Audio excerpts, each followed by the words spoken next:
पुण्यामध्ये कॉलेजमध्ये विद्यार्थिनीवर बलात्कार झालेला आहे। बलात्कार करणाऱ्या 4 आरोपींना अटक करण्यात आलेली आहे। आरोपी बड्या घरातले असल्याची माहिती मिळतेय। प्रतिष्ठित कॉलेजकडून प्रकरण दडपण्याचा प्रयत्न सुद्धा सुरू असल्याचं कळतंय। तक्रार करणाऱ्या वडिलांना ट्रस्टींनी तासनतास बसवून ठेवल्याचा आरोप आहे।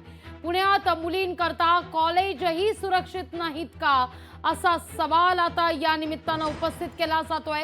या सगळ्या संदर्भात स्मार्तना पाटील पोलीस उपायुक्त यांनी काय म्हटलेलं आहे, काय माहिती अधिकची दिली आहे ते सुरुवातीला पाहूया। इन्स्टावरून ह्यांची ओळख होती एकमेकांशी आणि त्याच्यामधून ह्या 4 मुलांशी तिचे रिलेशन आल्याचं निदर्शनास येत आहे। त्याचबरोबर ह्याच्यामध्ये काही व्हिडिओ वगैरे पण तयार केले गेलेले आहेत आणि त्याच्यानुसार आम्ही IT ॲक्टचे सेक्शन पण लावलेले आहेत आणि मुलगी मायनर असल्यामुळे ह्याच्यामध्ये पोस्कोचा गुन्हा दाखल केलेला आहे। तिची रीतसर कंप्लेंट घेऊन त्याचं इन्व्हेस्टिगेशन चालू आहे। याच्यामधले 4ही आरोपी अरेस्ट केले गेलेले आहेत। 2 आरोपी मेजर आहेत आणि 2 आरोपी मायनर आहेत। ॲक्च्युली ही एप्रिलपासून सप्टेंबरपर्यंतची घटना आहे आणि याच्यामध्ये यांचे रिलेशन काही वेळेला कॉलेजच्या मागच्या प्रिमायसेसमध्ये मेल वॉशरूम वगैरे आहे, असे काही ठिकाण आहेत। 1-2 ठिकाणी एक तिच्या घरचंही ठिकाण आहे, ज्या ठिकाणी ती राहते तिथेही यांचे रिलेशन आलेले आहेत। या सगळ्या विषयी काँग्रेसचे आमदार रवींद्र धंगेकर यांनी देखील प्रतिक्रिया दिली आहे, पाहूया। त्या मुलीला जर संरक्षण देता येत नसेल तर कमीत कमी त्याच वेळेला त्यांनी पोलिसांकडे जाऊन ती तक्रार नोंदवायला पाहिजे। पण त्या ठिकाणी असलेले संस्थाचालक आणि काही शिक्षक आणि काही प्राध्यापक यांनी एकत्र येऊन हे प्रकरण दडपण्याचा जो प्रयत्न केला होता त्याच्या विरोधात आज आम्ही सगळे या ठिकाणी आलेले आहेत। आमची पोलिसांना याच्यामध्ये एक विनंती आहे की याच्यामध्ये कुठल्याही तपासामध्ये आपण त्रुटी न ठेवता जेणेकरून त्या मुलीला न्याय मिळाला पाहिजे। चुकीची लोक त्या संस्थेत जर काम करणार असेल तर ही संस्था बदनाम होती, पुणे शहर बदनाम होतं आणि ज्या मुलीवर आज अन्याय झालाय, जो अत्याचार झालाय, त्याला वाचा फुटली पाहिजे। या सगळ्या विषयी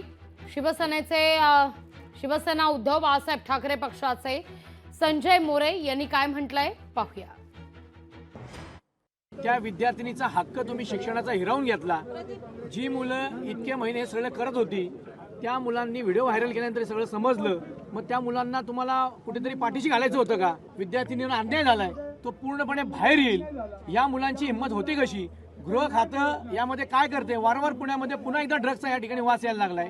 ड्रग्स सेवन केलं, त्या मुलीला घेऊन गेले, तिच्यावर दबाव आणला आणि तिच्यावर अत्याचार केले। 4 दिवसामधला मला सगळा हा घटनाक्रम दाबून ठेवण्यात आला, तो उघड करावा। त्या 4 दिवसामध्ये काय झालं, तिथले CCTV फुटेज तुमच्या माध्यमातून जनतेसमोर आले पाहिजेत आणि त्या विद्यार्थिनीला न्याय मिळाला पाहिजे। प्रशांत जगताप, राष्ट्रवादी काँग्रेस शरदचंद्र पवार पक्षाचे नेते काय या सगळ्यावर व्यक्त होत आहेत, पाहूया। ज्या कॉलेजमध्ये ही घटना घडली त्या कॉलेजच्या प्रशासनाला ही सगळी माहिती होती। त्यांनी हे प्रकरण 7-8 दिवस दाबण्याचा प्रयत्न केला। याला कुठेतरी नका राज्यातल्या मंत्रिमंडळात एका उच्च पदस्थ मंत्र्याच्या संदर्भातून कुठेतरी दबाव येत होता। अशा प्रकारची माहिती, अशा प्रकारची कुजबूज ही समाज माध्यमांमध्ये आहे आणि तसं असताना सुद्धा त्या पोलीस भगिनीमुळं या मुलीचा नका विषय पुढे आला।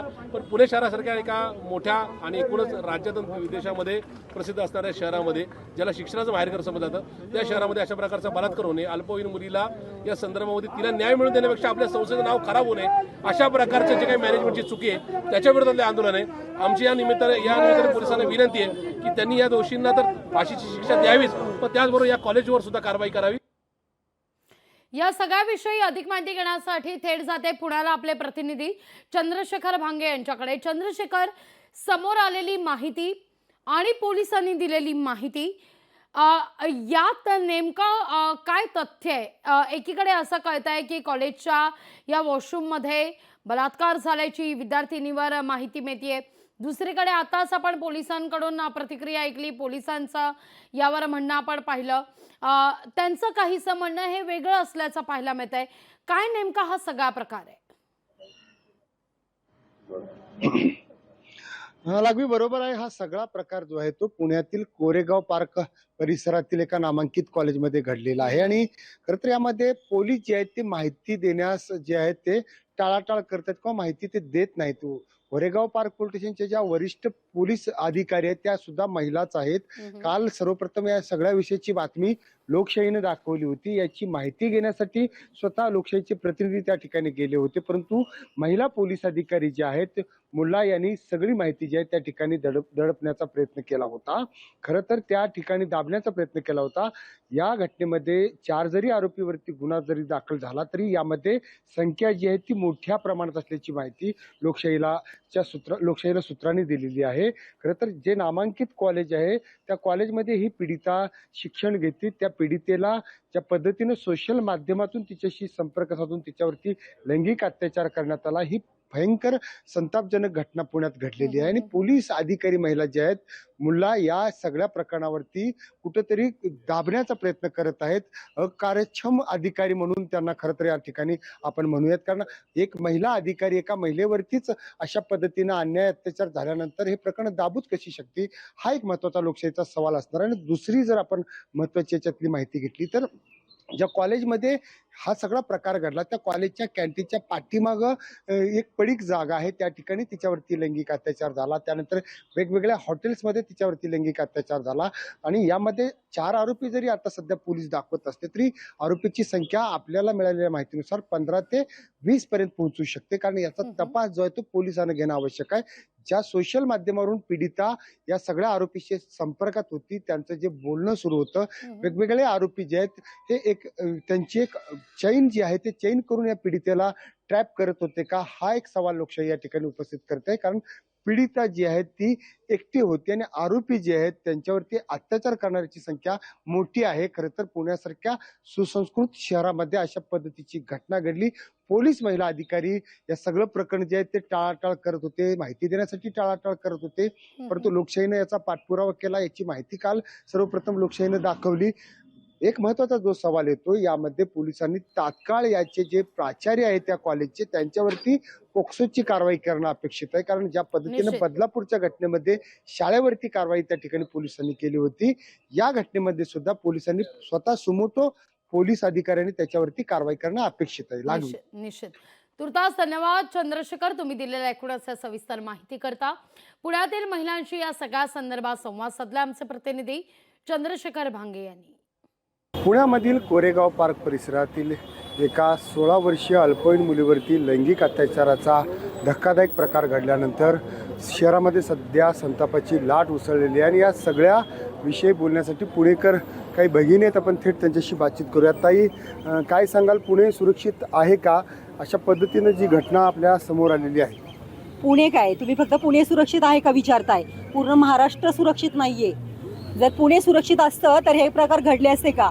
बदलापूरला जो प्रकार घडला, ज्या डॉक्टरचा रेप केला गेला, कोपर्डीला जी घटना घडली, कोपर्डीसारख्या अनेक घटना आज घडत आहेत.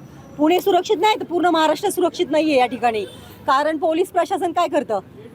पोलीस प्रशासन कायदे पण कडक नाही आहेत. आणि हे जे संस्था चालक आहेत, शाळेचे संस्था चालक म्हणा, कॉलेजचे संस्था चालक म्हणा किंवा बडे बडे नेते, हे गुन्हेगारांना पनाह देतात. आणि या गुन्हेगारांना पनाह मिळते म्हणून हे सरासर अशा घटना घडत आहेत. आम्ही जाहीर निषेध करतो ह्या सगळ्या गोष्टीचा. आज मुली आणि लहान मुली 2-2 वर्षाच्या मुलींवर इथं रेप होतोय. हे जे बलात्कार हे असे करतात ना, अशा लोकांना अटक करणं हे सोडून द्यायचं, डायरेक्ट फाशीची शिक्षा दिली पाहिजे असं आमचं सर्व महिलांचं म्हणणं आहे. आज आम्ही गुड टच शिकवतो, बॅड टच शिकवतो. कितीतरी शाळेमध्ये जाऊन आम्ही लहान मुलांना कितीतरी कार्यक्रम घेतले आम्ही, की लहान मुलींना आम्ही शिकवलं गुड टच काय, बॅड टच काय. गुड टच बॅड टच शिकून सुद्धा फायदा नाही, कारण तुम्ही सामूहिक बलात्कार करताय. एक मुलगी किती अत्याचार सहन करणार? 4 जण आल्यानंतर काय करणार ती मुलगी? याच्यासाठी कायदे हे कडक आणि कठोर केले पाहिजेत. गुन्हेगारांना शिक्षा झाली पाहिजे. आम्ही निषेध करतो ह्या सगळ्या गोष्टीचा. आपण पाहिलं की पुण्यातील ज्या महिला आहेत त्यांनी या सगळ्या घटनेचा निषेध नोंदवलेला आहे. लोकशाही चंद्रशेखर भांगे, पुणे. लोकशाही मराठी ऐका, पहा, जागरूक रहा.